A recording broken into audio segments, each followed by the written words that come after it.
Edição da tarde de volta na Rede Família, agora 1h16. Pelo menos 4 novas denúncias foram registradas no Ministério Público de Goiás contra o médium conhecido como João de Deus.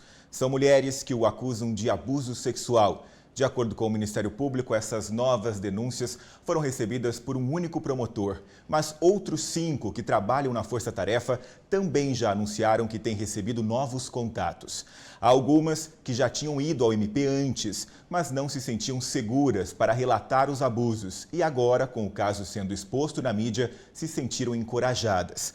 Ao todo, João Teixeira de Faria já foi denunciado 14 vezes pelo MP, sendo 12 por crimes sexuais.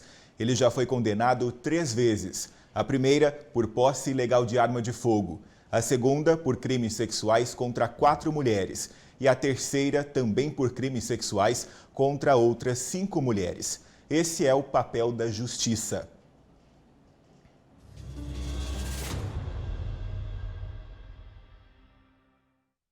Sobre esse assunto, eu converso com o promotor de justiça Luciano Meirelles, que é o responsável pela Força Tarefa, que investiga aí os casos relacionados ao João de Deus. Muito boa tarde para você, Luciano. Obrigado por ter aceito o convite. Boa tarde, eu que agradeço a oportunidade. Maravilha. Vamos aproveitar para iniciar esse bate-papo falando sobre essas novas denúncias, né, Luciano? O que aconteceu? Desde sempre, eu gosto sempre de ressaltar o papel que a imprensa teve no caso João Teixeira. Isso porque ele se iniciou na mídia e foi aí que as mulheres, as vítimas tiveram a coragem, tiveram o ímpeto de quebrar o silêncio. Então, a gente agradece muito, a Força Tarefa agradece muito o papel da imprensa nesse caso. Foi ela que reforçou a retomada, que reforçou a possibilidade das vítimas virem procurar, seja a polícia, seja o Ministério Público. E não foi diferente com o reaparecimento do caso na mídia. Isso a gente anotou em outras oportunidades. Assim que há certa visibilidade, isso reforça a intenção daquelas vítimas que ainda não tinham a coragem de se manifestar. Eu falo coragem porque a gente vê que em muitas situações nem mesmo a família sabe que ela foi abusada, o marido não sabe que ela foi abusada, os filhos não sabem, os pais não sabem. Então, há essa necessidade de quebrar, de romper com esse medo, com esses temores. E esse é o papel que a imprensa vem fazendo e facilitando muito o nosso trabalho de divulgação e de amparo a essas vítimas. Então, recentemente houve uma maior procura, novas vítimas surgem e é bom que se diga, nenhuma vítima é menos importante. Mesmo aquelas cujas condutas não podem ensejar novos processos, isso por conta da prescrição, elas são importantes para reforçar o material probatório que a gente já tem. O depoimento de uma vítima, ainda que esteja prescrito, reforça o depoimento daquela em que não há prescrição ainda. Então, todas aquelas que se apresentarem à Força Tarefa serão acolhidas e serão ouvidas pelo Ministério Público. Promotor, eu sei que só no seu caso, né, mais 4 pessoas apareceram. Essas vítimas relatam situações semelhantes às das outras ou existe algum elemento novo?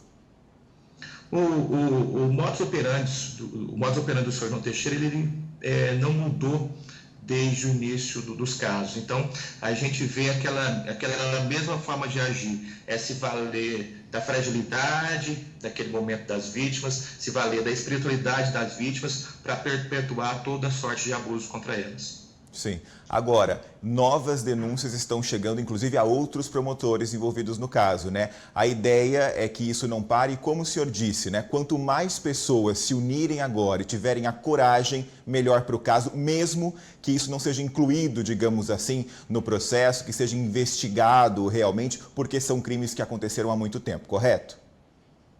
Perfeitamente. Um caso reforça o outro. É como se houvesse uma corrente.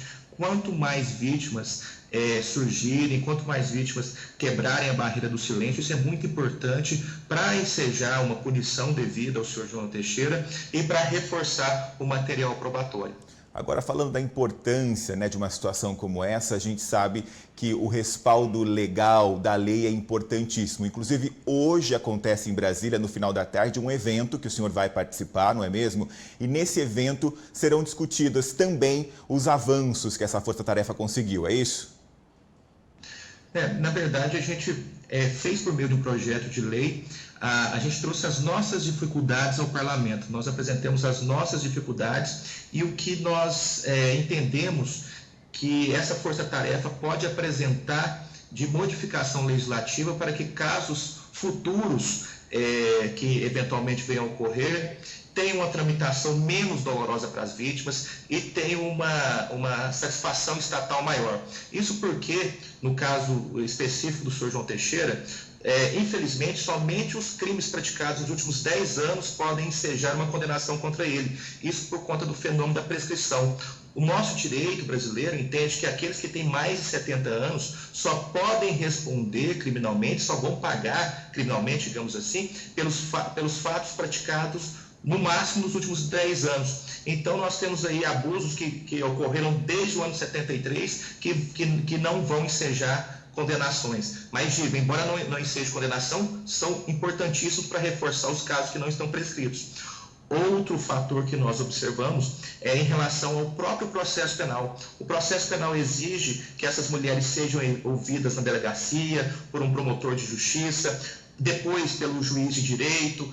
Então há um processo de revitimização. A vítima tem que a todo momento reviver aquele momento, e para quem está vivenciando isso sabe o quanto isso é doloroso. Então uma das propostas também é que não haja mais a necessidade da vítima ter que passar por todas essas fases, que ela seja ouvida uma única vez, que traga dignidade para a própria vítima. Luciano, atualmente o senhor João Teixeira está em prisão domiciliar. As vítimas receberam isso de maneira muito negativa. Qual que é a leitura do Ministério Público, principalmente dos promotores envolvidos na força-tarefa, sobre essa decisão? O Ministério Público também viu isso de forma negativa. Isso porque nós não vimos elementos suficientes que autorizassem a prisão domiciliar e, como eu já disse em outras oportunidades, no Brasil, pela total ausência de fiscalização desse modelo, prisão domiciliar e liberdade praticamente se confundem. Então, por isso, nós entendemos que, pela gravidade dos fatos narrados, nós estamos falando aqui de crimes hediondos, pela quantidade de vítimas. Hoje ele já conta com a condenação, embora em primeiro grau, com mais de 63 anos de condenação, ainda que de primeiro grau. Não há elementos, não há justificativa plausível para que o senhor João Teixeira, pelo menos ao ver do Ministério Público, cumprisse pena domiciliar. Vale lembrar, prisão domiciliar, vale lembrar que o Ministério Público recorreu dessa decisão e nós estamos aguardando a manifestação do Tribunal de Justiça. Luciano, quanto mais detalhes a gente tem sobre esse caso e quando ele veio à tona dessa forma, lá em 2018, não teve um brasileiro que não ficou muito surpreso. Eu queria saber agora o lado humano, por trás do promotor. Esse caso impactou a sua vida de que forma? A gente também, teve informações e todo mundo ficou chocado o quanto este homem era perigoso para continuar cometendo crimes por tantos anos.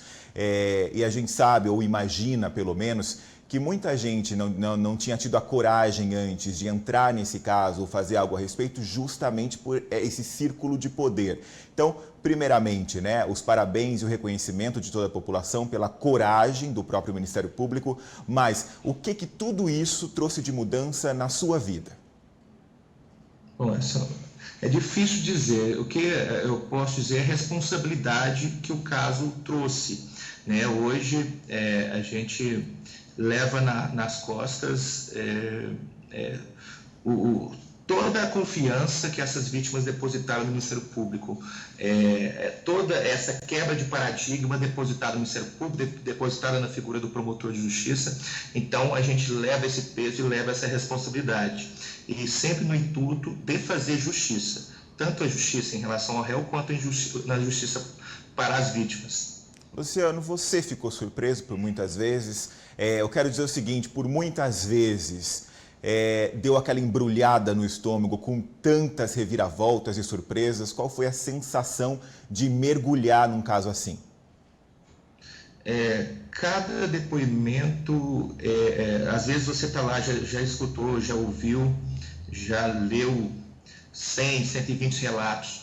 E ainda assim aparecem novos depoimentos que te surpreendem, seja pela falta de humanidade com que se tratou aquela vítima, da forma como se aproveitou do sentimento daquela vítima, da forma como era conduzido, você se valer, você pegar um momento tão frágil de um ser humano e utilizar aquele momento em que a pessoa só busca por ver naquele indivíduo a última esperança, ver naquele indivíduo uma última oportunidade de cura, seja para si, seja para um parente, e naquele momento de tamanha fragilidade você vê um indivíduo praticar atrocidade contra essas vítimas. Então, a todo momento, mesmo depois de ler, de ter contato com centenas de vítimas, novos relatos chegavam a trazer, vamos dizer, entristece como que se chega àquele ponto, como que se manipula a fé de uma pessoa daquela forma. Para a gente encerrar, Luciano, orientação para as vítimas, para quem está nos vendo em qualquer lugar do país, o que faz, procura quem e de que forma, se quiser denunciar? A questão é muito simples, basta entrar em contato com o Ministério Público do Estado de Goiás. Você ligando aqui para o Ministério Público Geral, você vai ser direcionado para um atendente da Força Tarefa Específica. Basta ligar no Ministério Público do Estado de Goiás. Ou o e-mail denúncias. O e-mail denúncias ainda está ativo, ele foi inaugurado lá no início do caso e ele é responsável por receber e-mails do Brasil e do exterior de vítimas, e que, se elas assim desejarem, nós entramos em contato, marcamos uma videoconferência ou instruímos a procurar a promotoria local, tudo a depender do caso concreto, principalmente em época de pandemia, as coisas mudam um pouco de região para região. Então, podem entrar pelo e-mail denúncias@mpgo.mp.br ou entrar em contato no telefone do Ministério Público do Estado de Goiás. Maravilha. Luciano Meirelles, muito obrigado pela sua entrevista. Foi um prazer conversar com você. Até uma próxima oportunidade. O prazer foi todo meu. Nós agradecemos. Um grande abraço. Nós procuramos a defesa de João Teixeira de Faria, o João de Deus, que, por meio de nota, informou que não foi intimada sobre nenhuma nova denúncia. Entretanto, pontua que recebe estes boatos midiáticos com estranheza e espera que estes supostos novos fatos não se tratem de mais uma aventura jurídica, à semelhança das milhares de vítimas anunciadas pelo Ministério Público do Estado de Goiás, que, até o presente momento, não apareceram. Ainda de acordo com a defesa, ao que parece, esta nova onda de denúncias está vindo a reboque das ficções de péssimo gosto criadas pela mídia, que se alimenta do drama e da desgraça alheia, sempre se esquivando da verdade e inflacionando o sentimento de ódio e de perseguição à minoria religiosa representada pelo médium João de Deus. Segundo a defesa, eles esperam que as novas denúncias, caso existam, venham acompanhadas de provas e não somente de relatos que mais se assemelham a uma reprodução idêntica e seriada daquelas anteriormente veiculadas pela mídia. A defesa espera comprometimento dos órgãos de persecução penal do Estado para não continuarem fazendo do processo penal que envolve João de Deus um espetáculo público, nem para glamorizar as questões discutidas nestes processos. Por fim, a defesa reafirma a inocência de João Teixeira de Faria, a qual, de acordo com os advogados, será comprovada perante as autoridades judiciárias brasileiras, assim que for intimada formalmente de toda e qualquer atuação e qualquer acusação, melhor colocando. Mas quem era João de Deus? Para a gente entender um pouco mais da história do médium de Abadiânia, nós vamos acompanhar agora uma reportagem que conta detalhes sobre a trajetória do líder espiritual. Quem é o homem que se intitula Deus? Que prometia curas, milagres, salvar vidas, que dizia fazer o bem. Pode ir andando. João Teixeira de Faria, filho de um alfaiate, o caçula de 6 irmãos, um homem simples, semi-analfabeto, de 78 anos, pai de 10 filhos. De pobre garimpeiro ao homem que prometia curar pessoas doentes, que ficou conhecido pelo mundo como João de Deus. Um homem perigoso, queridinho da alta sociedade brasileira, amigo de políticos e que por muito tempo levou mulheres e meninas à escuridão. Utiliza da fragilidade das pessoas para poder se aproveitar de situações, né? E transformar aquilo que ele chama de uma casa num antro de perdição. É isso que ele fez daquele negócio. Tem tráfico de material radioativo, tem avião explodindo, tem 2 pessoas que foram mortas dentro da casa, teve gente que era contratada para fingir que era doente, para ser curada pelo João de Deus e levantar dizendo: é um milagre, eu tô curado. Denúncia de abusos sexuais, mortes, tortura, agressões. Aí ele encostou numa parede que tinha. E nisso eu tava de olho fechado. Eu escutei um barulho, assim, de calça abrindo. Eu não entendi mais nada. Foram anos de silêncio. Pensei que foi um fato isolado e que ninguém acreditou em mim. Até que uma voz falou mais alto. Uma holandesa trouxe à tona o lado obscuro do líder religioso de Abadiânia. Um desabafo nas redes sociais que deu voz a mais de 300 mulheres. A vergonha não é nossa, a vergonha pertence com o agressor. E essa entrevista exclusiva à Rede Família você vai acompanhar ainda hoje. Aos poucos, essas denúncias foram ganhando corpo, vozes, rostos. Mulheres que não se conheciam narravam o mesmo processo de abuso. E ele falou o seguinte pra mim: se eu contasse pra alguém, ele falou: você vai, olha no meu olho, você vai prometer pra mim que isso nunca vai poder sair daqui, porque se sair daqui, a sua dor vai voltar. Até que um médium, que por muitos anos se escondeu atrás da fé, foi detido e preso. A denúncia se transformou em uma rede de apoio às vítimas. Mulheres do mundo todo se uniram e juntas trouxeram luz para um cenário de dor e destruição. Em 2018, uma nova história começou a ser escrita e ela trouxe a verdadeira face do homem que se perdeu no poder e colocou um ponto final em décadas de crimes. Nenhuma pessoa tirou ou quebrou a minha alma.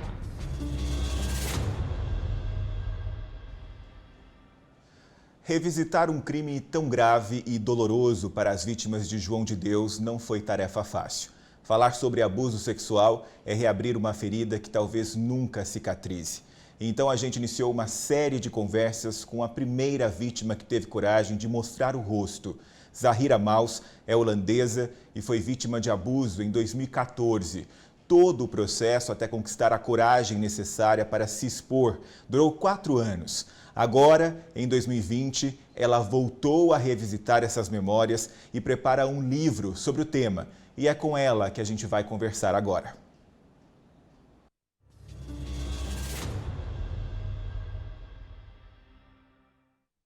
Vamos então bater esse papo importante e necessário. Zahira, muito obrigado por ter aceito o nosso convite. Obrigada, Gustavo.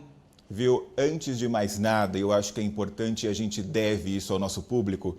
Por que você aceitou falar comigo sobre esse assunto de novo? Eu aceitei essa entrevista porque eu acho muito importante que a gente continua a conversa sobre violência contra mulheres no Brasil e eu quero contribuir para as mudanças sociais no Brasil. Eu amo o país, eu amo o povo brasileiro, então a gente tem que continuar isso. Sim. Viu, vários anos depois do ocorrido, alguns meses depois da revelação e das consequências disso tudo, a Zahira ainda se define como uma vítima. Essa condição de vítima define você ou não? Na verdade, a história começa com ser vitimizada, né? Mas não me sinto assim porque a gente sobreviveu, né? E depois disso, tem uma palavra bem linda em inglês, é thriving. Então tem tipo ser vítima, ser sobrevivente e tira o sobre, mas Sim. se torna vivente, sabe? Porque eu quis de viver a minha vida viva, porque o que acontece com ser vitimizada, ser abusada, algo morre dentro de você. E eu resgatei a vida, então agora eu não me sinto vítima, porque eu sou viva. Sim. O que eu imagino que as pessoas que nos veem agora querem saber também é o que você fez para se reconstruir. Qual foi esse passo a passo, Zahira? Para falar publicamente assim, no jeito que eu falei, eu tomei muitos passos. Primeiramente, de sentir exatamente o que aconteceu e quais eram os efeitos na minha vida, botando o trauma embaixo do tapete. Finalmente, eventualmente, eu senti muitos problemas na minha vida, porque eu não queria lidar com o que estava embaixo do tapete. Então, a primeira coisa é de tirar o que está embaixo do tapete e ver o que está ali e ver a destruição na minha vida por causa do abuso e os vários abusos, mas a gente está falando sobre abuso que João Teixeira fez, né, comigo e com centenas das mulheres. Sim. E a outra coisa é de sentir resgatar o fogo da vida, o fogo que está dentro de nós, está ligado com a raiva e me permitir sentir. Sim. Isso quando eu realizei que não era sozinha e eu precisava falar, mas eu estava tremendo de medo. Então, o que era importante é de sentir, construir coragem, de até tem medo ainda falar para quebrar o silêncio. Então, eu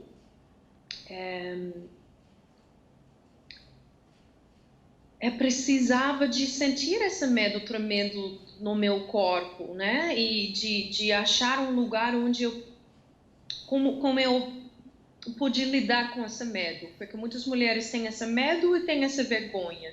Então, estava lidando com isso, através de compartilhar com amigos, a família, passo por passo, né? Sim. Zahira, a gente tem conversado há alguns dias e ontem a gente fez uma pré-entrevista onde eu falei para você que eu não queria incluir isso na história porque aconteceu com uma pessoa muito próxima a mim e eu fiz a lição de casa no sentido de ontem mesmo bater um papo importantíssimo com essa pessoa. Essa pessoa me pediu, por gentileza, para não divulgar, porque nós estamos num ambiente onde essa entrevista será vista, ou seja, o medo que você acabou de falar, ele ainda existe mesmo muitos anos depois do acontecido, mas essa pessoa me autorizou a contar essa história. E eu só vou trazê-la aqui porque eu acho que você também pode me ajudar com esse exemplo a ajudar outras pessoas. Essa pessoa trouxe novamente essa história com riqueza de detalhes do que aconteceu. Ela se lembra que com 11 anos de idade, ela foi dormir na casa de uma vizinha e no meio da noite, um homem, que é o marido dessa vizinha, começou a passar a mão nela. Quando isso aconteceu, Zahira, ela ficou muito assustada, paralisada. Ela descreveu que ela não conseguia falar, ela só conseguia chorar e ela saiu correndo, até então com essa vizinha na mesma cama, só que dormindo. Foi essa a primeira versão dessa história. E quando essa pessoa chegou na casa dela e correu procurar a mãe para pedir ajuda e relatar o que tinha acontecido e buscar um respaldo, a resposta que ela teve foi: fica quieta, não fala sobre isso, a gente não pode atrapalhar o vínculo de amizade dessas famílias. Então, não fala nada. E depois, anos depois, essa pessoa veio a saber que a vizinha também estava acordada e que ela também foi omissa. Ontem eu estava tendo contato com esse depoimento, que eu não conhecia, com essa riqueza de detalhes, e só vinha você na minha cabeça e o quanto você foi criticada após a coragem que você teve. Essa é uma luta que agora a gente está falando de 30 anos depois do ocorrido, ainda silencia essa pessoa. Eu queria saber então, Zahira, o que você diria para essa pessoa? Que a culpa não é dela, que o silêncio destrói não só ela, mas a comunidade ou a família inteira, que essa vergonha é ensinada às mulheres, meninas, de não falar, não atrapalha. É interessante você usar essa palavra. Que isso é uma corrente que a gente precisa quebrar, que eu quebrei, né? Sabendo, sendo criticada. Mas eu quero dizer, faz barulho, a gente tem que fazer barulho, e é interessante que tem mulheres dizendo às meninas, às filhas, de não falar. Faz parte do condicionamento social que também foi ensinado a elas, né? Sim. Nesse caso, pode completar, pode completar. De fazer barulho e quebrar essa corrente antiga que a gente não precisa mais, porque a vergonha não é nossa, a vergonha pertence com o agressor. E a gente tem que mudar essa narrativa. Sim.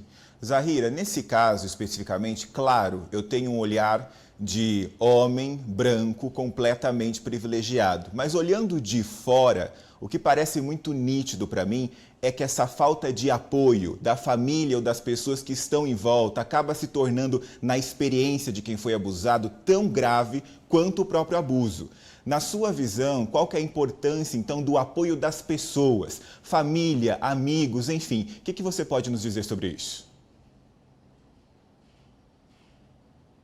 Nós precisamos. Muito importante, porque como vítimas, a gente não consegue mudar a sociedade nessa luta sem aliados do lado dos nossos ombros. Eu estou falando tipo inglês, mas então a gente precisa dessas pessoas do nosso lado e a gente tem que ser ouvida, vista como pessoas, e os aliados podem, primeiramente, ouvir e não começar com por que você não falou isso antes? Eu me sinto muito triste. Pessoas fazem isso. Por que você está sentindo triste? Isso não é o que aconteceu contigo. Agora tem que acordar de lutar, não de ficar é muito triste. Não, vamos lutar. E como a gente luta? Isso já começa com vendo os assédios na rua, num barzinho, uma mulher esperando o ônibus, e a gente não consegue de andar num lugar A até B sem assédio. Então, o espaço público não é espaço público igual para mulheres e homens, né? E é um espaço público onde mulheres estão participando com custo de assédio. Então, sim, aliados já começam, tem que começar lá também. Quando você está vendo ou ouvindo algo, tem que falar alto, especialmente como homens privilegiados, brancos, como você está dizendo, né? Não sei que eu já respondi a pergunta, mas é um assunto muito grande sim. Ser aliado. E dentro da família, isso é uma coisa muito complicado mais, né? Assim, tipo, porque quando eu tinha a minha experiência traumatizante com 8 anos só, o silêncio já era lá, a vergonha que eu sabia sobre o meu corpo feminino, o que aconteceu, eu não senti que eu consegui falar, porque agora, se isso aconteceu comigo com 8 anos, na família católica, essa ideia de virgina, tipo, como uma menina tem que ser, eu tava com muito medo que eu pensei, meus pais vão ser muito bravos comigo, eu sou a menina pequena, preciso ser assim. Então, eu me silenciei e não falei nenhuma palavra para ninguém. Então, eu acho que os pais, hoje em dia, têm que falar para os filhos, filhas e filhos, meninos e meninas, de qualquer coisa. Fale, eu estou aqui para você.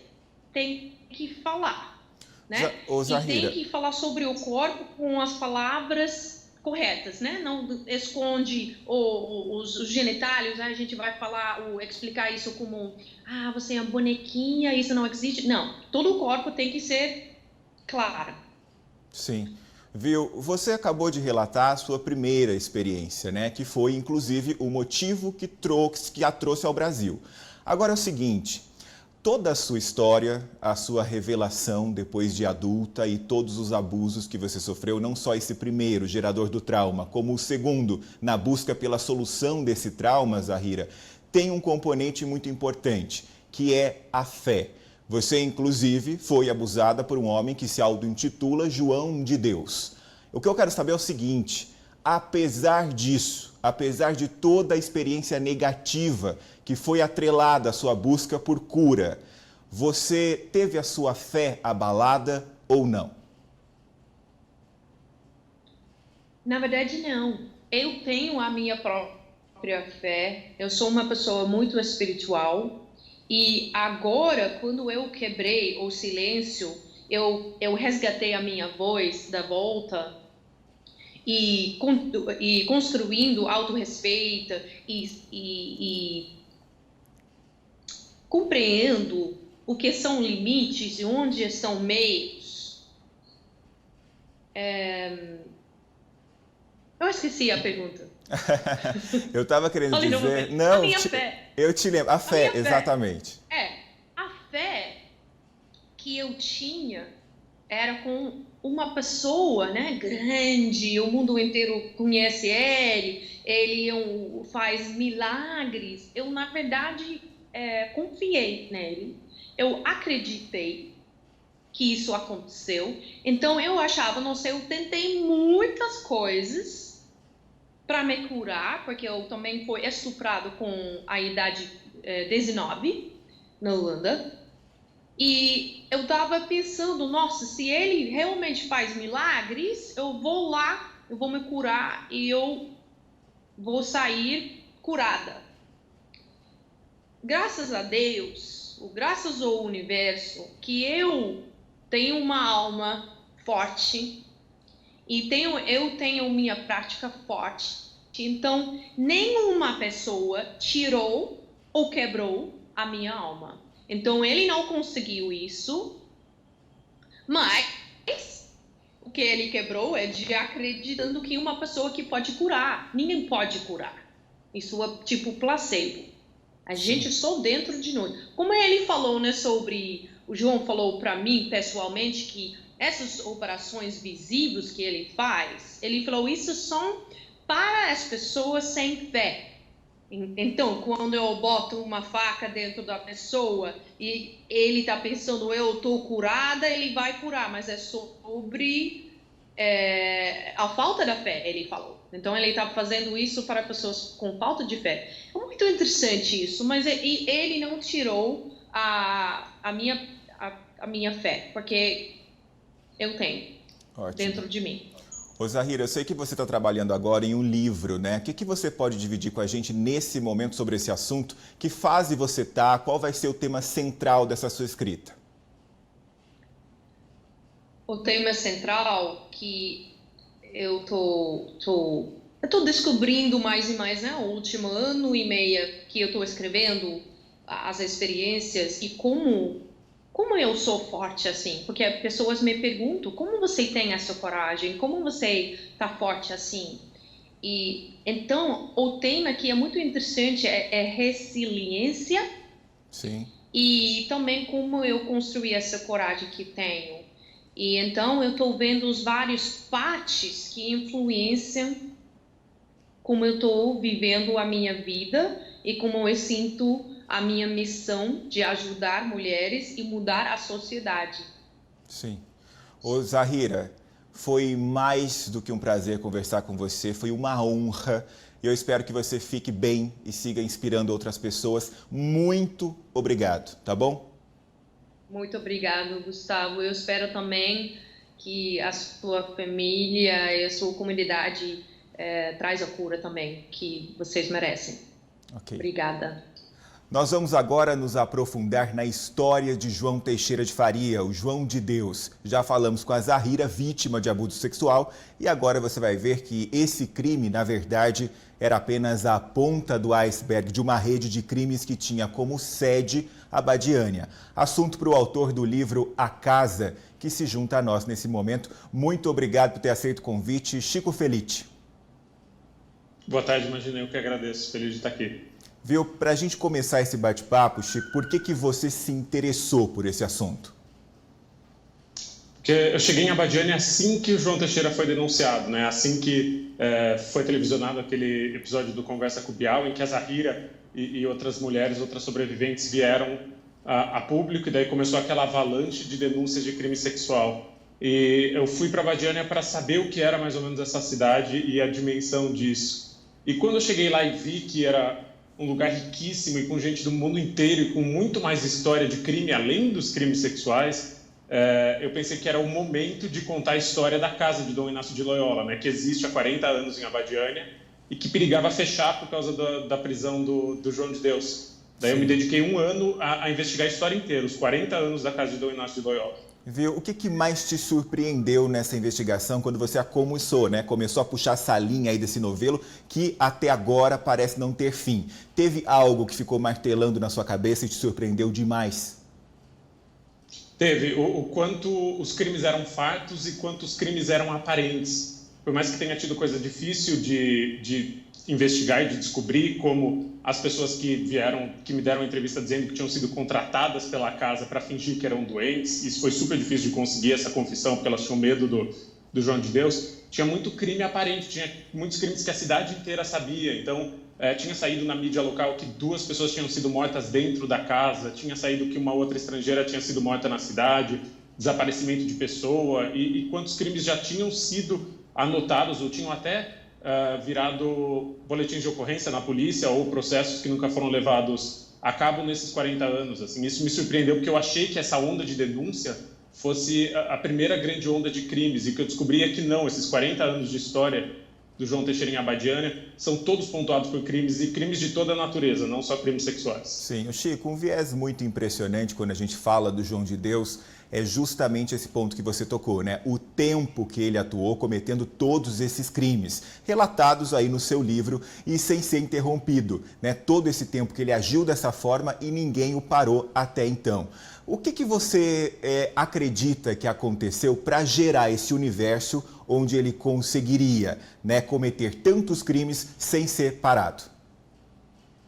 Acho que é uma conjunção de fatores, assim, uma série de fatores. Primeiro, a gente vive num mundo machista, infelizmente, em que a palavra das mulheres que dizem ter sido vítimas de abuso sexual vale muito pouco. Elas são muito desacreditadas. Então, você tem um caso ali de 1980, de uma menor de idade que já relatou para a polícia, em 1980, estamos falando de 40 anos atrás, que tinha sido estuprada pelo João Teixeira de Faria.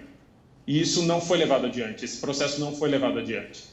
O que quer dizer que ele podia ter sido parado antes. E daí outros fatores, além do machismo, do descrédito das mulheres, do descrédito que é atribuído às mulheres, tem também o poder dele, né? Ele era a pessoa mais rica da cidade, disparado, era o empregador de grande parte de Abadiânia, todo mundo trabalhava para ele, eu conhecia alguém que trabalhava para ele, e a crença, ele manipulava a fé das pessoas. Muita gente acreditava que ele tinha um poder e acreditava que esse poder podia ser usado para o bem ou para o mal. Então eu conversei com muita gente que foi vítima de crimes ligados à casa, que tinha medo de vingança espiritual, sabe? Que ele usasse os poderes que essa pessoa acreditava que ele tinha, esse fiel, para fazer mal para a pessoa.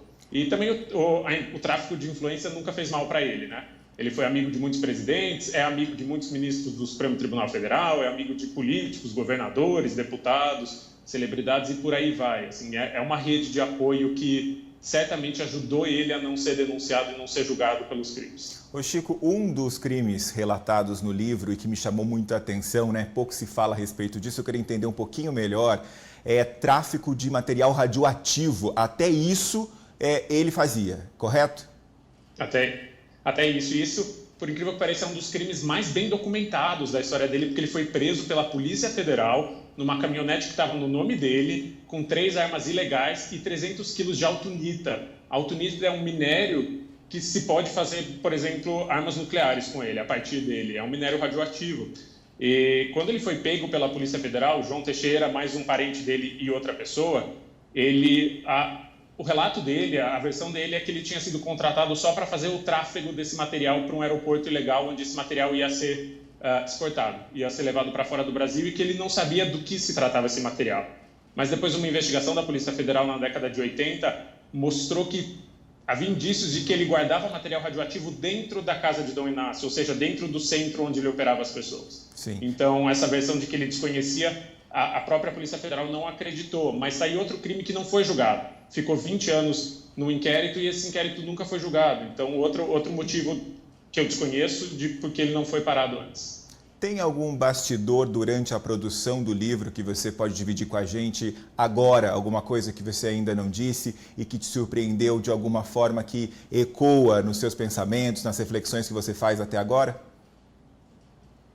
O que me surpreendeu muito foi descobrir que mesmo as pessoas que trabalhavam na casa e estavam do lado dele, as pessoas que acreditavam muito nele tiveram uma fé muito manipulada, assim, e estavam muito fragilizadas e choraram muito. E mesmo a cidade, assim, quem olhava de fora, num primeiro momento, podia achar a cidade inteira sabia, a cidade inteira é cúmplice dos crimes dele.